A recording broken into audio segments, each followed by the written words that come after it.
Produced from the Capitol in Austin and airing statewide, this is the award-winning State of Texas. Hello, and thank you for joining us. I'm Josh Hinkle. This week, we're bringing you a very special State of Texas. The race for U.S. Senate continues to draw national attention, and this weekend, Nexstar Media Group hosted a live stream debate ahead of the Democratic primary between the candidates, Congresswoman Jasmine Crockett and Texas State Representative James Talarico. They met on Saturday in Georgetown outside of Austin on the stage at the Texas State AFL-CIO COPE Convention. KXAN Austin's anchor Daniel Marin and Dallas Morning News political reporter Gromer Jeffers moderated the event. And for today's show, we will replay some of the most important questions and responses to help inform you ahead of the March primary. In the context of electability, style matters. And the next question aims at outlining each of your styles. And we'll start with Ms. Crockett. You have referred to your authenticity as your political superpower. You went viral for your clash with Congresswoman Marjorie Taylor Greene, and you've called Governor Greg Abbott Governor Hot Wheels. In 60 seconds, explain why that is the right style to win a U.S. Senate seat. Listen, we are not looking at politics as usual. Just today, we just had another person gunned down in the streets in Minneapolis. And so for anyone that believes that we are going to be able to respond to this in a normal way, I think that they've got it wrong. But more importantly, when we talk about electability, how many of you have heard things like, we are the party of the educational elites? We've heard that over and over. We've heard things like, we are losing African-American men. We are losing Latinos. We have heard these things. Right now, we know when we look at our polling, when it comes to working class people, I am leading by 20 points. We know that I am leading when it comes to African-American men. We know that overall women are going to play a really big role in deciding who gets elected, and I am leading amongst women. So at the end of the day, when we look at the numbers are there. This is about whether or not we have the will, and right now, people are not happy with the Democratic Party. I've seen the polling. What they want is someone who is going to be unafraid in the face of what we are facing right now, which is someone who believes he's a king. Mr. Talarico, before we get to your style, we do want to get your reaction to what Ms. Crockett just said. You'll have 30 seconds for this. Well, I think the Congresswoman and I both agree that we have a moral imperative to win this election in November. If we don't win, we can't help people. I have seen the consequences in the trenches of the Texas legislature of losing elections. I've seen my constituents get hurt. I've seen rights that we took for granted rolled back. I've seen schools close. I've seen people not be able to access basic health care. So we have to win in November. I think she and I are committed to that. I hope all of us in this room are committed to that singular goal. Mr. Talarico, you have said that your campaign is shaped by two commandments: love God, love your neighbor. But a lot of Democrats want a fighter. So why do you think that your approach is the right one to get you to Washington? And you have 60 seconds for this. I don't think you should believe anything a politician says. I think you should look at what a politician has done. The best indicator of future behavior is past behavior. And the people in this room know that I have fought tooth and nail for our values in the Texas House of Representatives. I have gone toe-to-toe with the billionaires who are trying to dismantle public education in this state. Tim Dunn, Ferris Wilks, Betsy DeVos, Jeff Yass. Those same billionaires are now trying to dismantle public education at the federal level. I led the fight against Greg Abbott's private school voucher scam that would have taken money out of our underfunded schools and given it to wealthy parents who already have their kids in private school. Now those billionaires are introducing that same voucher scam at the federal level, and they're gutting the Department of Education. So we need a proven fighter for our schools, for our values, for our constituents in the halls of power in Washington, D.C. I think we need a teacher in the United States Senate. Ms. Crockett, your reaction to Mr. Talarico's comments, you have 30 seconds for this. I agree that we absolutely need a fighter. And when I look at my track record, the track record is in this moment. It's about the fierce urgency of now. We are living in a time that many of us have never seen in this country and honestly never thought that we would see. And so I think that as we see a record number of retirements on the federal level from both the Democrats and Republicans, that boils down to people not being able to fight in this particular environment. I think that I've evidenced that.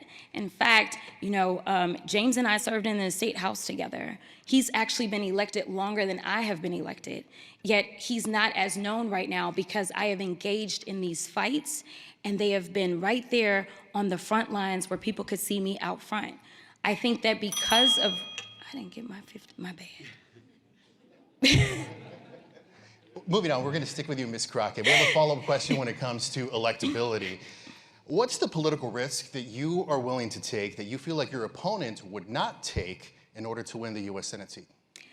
I think that I will do the edgy things, the things that the political consultants will never tell you to do. Because right now, people are hurting. This isn't about games. It's not about politics as usual. It's not about who sounds as clean as possible. It is about tapping into the rawness of this moment. I have been to Minneapolis and heard the stories of the people on the ground as they are being accosted. And obviously, we've got killings that are going on. And now we have the DOJ that has decided that they want to prosecute the wife of Renee Good. I have been there in California after David Huerta of SEIU had been incarcerated by ICE, and I listened to his story and met with him because we went there. I have been to Chicago. I am here to tell you that I am not just sitting in DC, I am getting out into the streets. And right now, to be perfectly honest, if we're gonna win and keep our country, we're gonna need somebody who can file bills but also knows how to be a street fighter. And so that is my response. Mr. Talarico, same question, 30 seconds. What's the political risk that you are willing to take that you feel your opponent would not? Here's the risk I'm willing to take. Congresswoman Crockett and I are on the same team.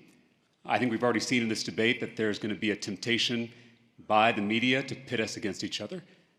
But we are all focused on the same goal, which is winning in November and stopping a Senator Ken Paxton. And so I'm thinking just in this debate, you're going to see that Congresswoman Crockett and I agree on a whole lot more than we disagree on. And that unity is a threat to the billionaires who want to pit us all against each other and who right now are running this country, running this economy, and we need someone who has stood up to those billionaires in our nation's capital. We want to move to the topic of immigration enforcement now. As many of you know, there was a deadly shooting involving federal immigration officers today in Minneapolis.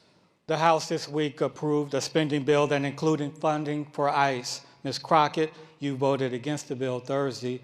Can you explain your opposition and tell us whether you support the idea of defunding or abolishing ICE? You have 60 seconds. I absolutely voted against this bill. There was no way I was going to continue to pump a historic amount of money into this rogue organization that is going out and is violating people's rights every single day on American cities. I was just not going to do it. At the end of the day, right now, I think that we need to clean house from top to bottom. I ended up signing on to impeachment of Kristi Noem, as well as I call her Cruel Kristi. I signed on to that. But I don't even know, here's my big issue. Right now, we have an administration all throughout that is deciding, yes, these are the laws, but we're just gonna ignore them. They are not following the law. So why are we rewarding bad behavior? And that's basically what it is. This is the 5th highest funded military force in the entire world. And what are they doing? They're killing people in the middle of the street. They decided to execute a mother of 3 in broad daylight. I don't understand how we are sitting here and acting like this is normal. The only reason I'm trying to be respectful of the time. I do want to ask you, though, would you support abolishing or defunding ICE? We absolutely have to clean house. Whatever that looks like, I am willing to do it. Because if there are truly Proud Boys that are currently in ICE, that's a problem. All right. Thank you. Mr. Talarico, how would you vote on ICE funding measures, and do you believe ICE should be abolished or defunded? You have 60 seconds. ICE shot a mother in the face. ICE kidnapped a 5-year-old boy. ICE executed a man in broad daylight on our streets just this morning. It's time to tear down this secret police force and replace it with an agency that actually is going to focus on public safety. We need to impeach Kristi Noem. We need to prosecute agents who've abused their power. We have to haul these masked men before Congress so the world can see their faces. We should be cracking down on the cartels, not our communities. We should be prosecuting gang members, not small business owners. We should be hunting down human traffickers, not moms and babies. We need comprehensive immigration reform in this country. We need to remake this broken immigration system in our own image. And once we win a Senate majority, we will do exactly that. Just to be clear, though, would you, in 10 seconds, abolish or defund ICE? We have seen this historic increase in funding for ICE. That money has come out of our healthcare. So what I would say is that we should take that money back and put it in our communities where it belongs.